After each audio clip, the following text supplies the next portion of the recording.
vamos aprender agora uma técnica nova chamada círculo de Mohr, que vai ser utilizada como uma alternativa àquelas equações todas que eu mostrei anteriormente, para que a gente possa calcular as tensões de diferentes planos. Então, se eu tenho um problema 2D, então a gente vai ter o sigma xx, sigma yy e os sigmas yx, sigma xy. Então, a partir desses valores, a gente consegue plotar um desenho que vai mostrar para a gente todas as possibilidades quando a gente muda o nosso sistema original para um sistema rotacionado, x', y'. O sistema original seria xy. Então vamos seguir aqui o tutorialzinho. Né? Então, tendo em mãos o estado plano de tensões, aqui estado plano quer dizer que é o problema 2D, tá? Que é basicamente os valores desses sigmas aqui, né? Os dois normais e o de cisalhamento. Vamos criar um diagrama sigma por tal e adicionar os pontos sigma xx menos sigma xy e sigma yy, sigma xy. Tá? Então, para esse primeiro carinha aqui, vamos primeiro fazer o diagrama, né? Tal por sigma por tal, tá? E plotar aqui esses pontinhos. Então, o primeiro ponto vai ser o sigma xx menos sigma xy, tá? Seria esse pontinho aqui. E o próximo ponto vai ser sigma yy e sigma xy, esse pontinho aqui, tá? Primeiramente, eu queria explicar por que a gente coloca o menos aqui, certo? Basicamente, isso acontece porque quando a gente tem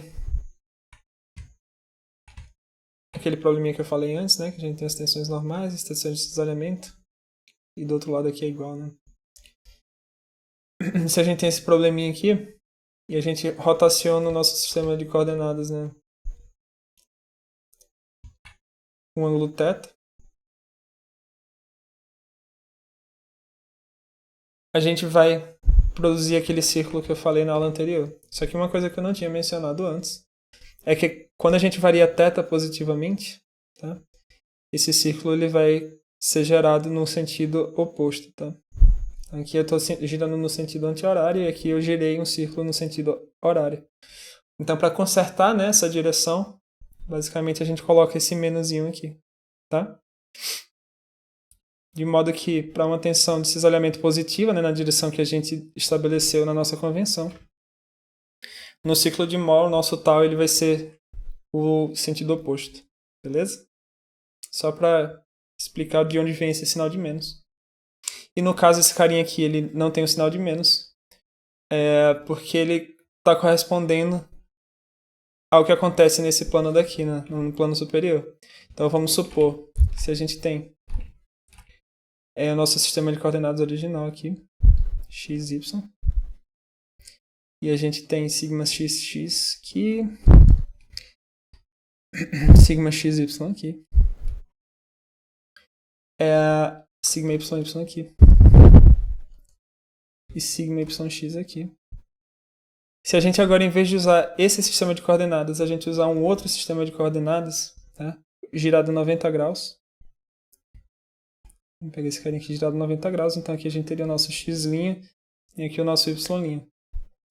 Agora, o nosso sigma xx vai estar aqui, né? Esse vai ser o nosso novo sigma xx, tá? E agora se a gente for... seria o linha, né? xx'. E se a gente fosse olhar as tensões de cisalhamento, a gente estaria vendo esse carinha aqui.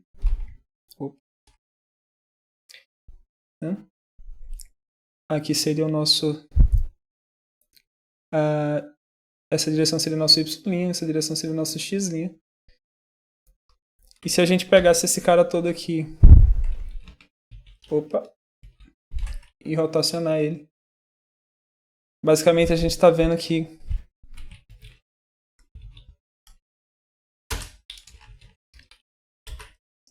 agora, né, esse aqui é o x, né, o x', y', né, olhando pela perspectiva que a gente normalmente olha, o x e o y, esse carinha aqui está negativo, né?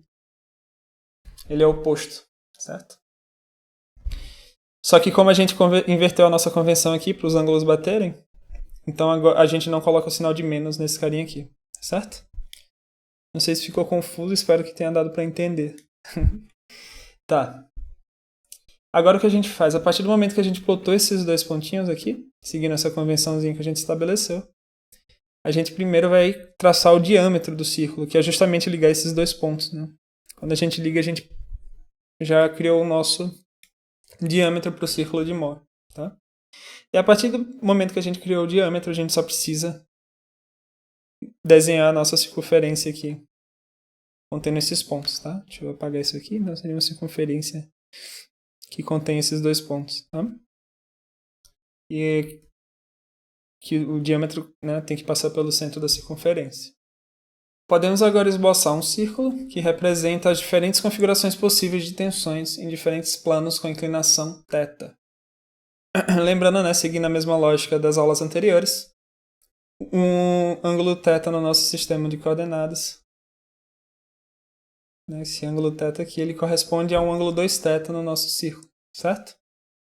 De modo que, quando a gente anda 180 graus, né, nesse círculo, é como se a gente tivesse girado o nosso sistema de referência 90 graus. E quando a gente completa um 360, né, a gente volta para as mesmas tensões originais, o que faz sentido, né? Porque se a gente pegar nosso sisteminha, né, eu não vou escrever as tensões de cisalhamento aqui, eu só vou falar assim, ó, sigma 1, sigma 1, sigma 2, sigma 2. O mesmo vai valer para as tensões de cisalhamento, tá?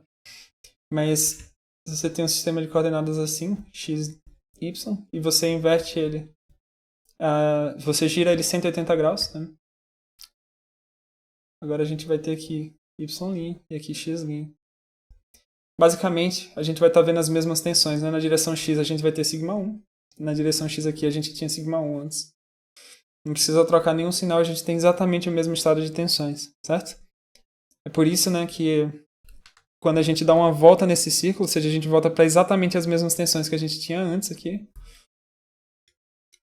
é como se a gente tivesse girado o nosso sistema de coordenadas 180 graus. Beleza? No contexto do círculo de Mohr, então, nosso tal vai ser menos sigma x', y', como a gente estabeleceu aqui. Tá? Isso é feito para que a orientação do ângulo θ seja a mesma no contexto do círculo e do problema real. Tá? Que nem eu falei, se a gente não usasse esse padrão aqui, se a gente utilizasse assim, ou mais, quando a gente girasse o nosso sistema de coordenadas no sentido anti-horário, a gente estaria andando no círculo no sentido horário e isso ia ficar confuso, né? Então a gente corrige isso. Um valor positivo de tal, portanto, corresponde a uma tensão de cisalhamento na face que tende a girar o elemento no sentido horário. Tá? Que nem eu falei antes. Né? Nosso padrão, né, que a gente definiu é assim, para nossa conversão positiva. E como a gente está olhando aqui para essa face na direção x, tá? Que esse sigma aqui é o sigma que a gente estabeleceu como sendo x, né? Nessa face aqui, essa focinha de cisalhamento tende a fazer ele girar no sentido anti-horário. Tá? Só que a gente inverteu o nosso sistema, né? A gente inverteu a nossa convenção, né? Usando esse sinal de menos aqui. Então, sempre que a força de cisalhamento nessa fase fizer ele tender a girar no sentido anti-horário, vai passar a ser negativo. Ou seja, o sentido positivo é o sentido horário. Beleza?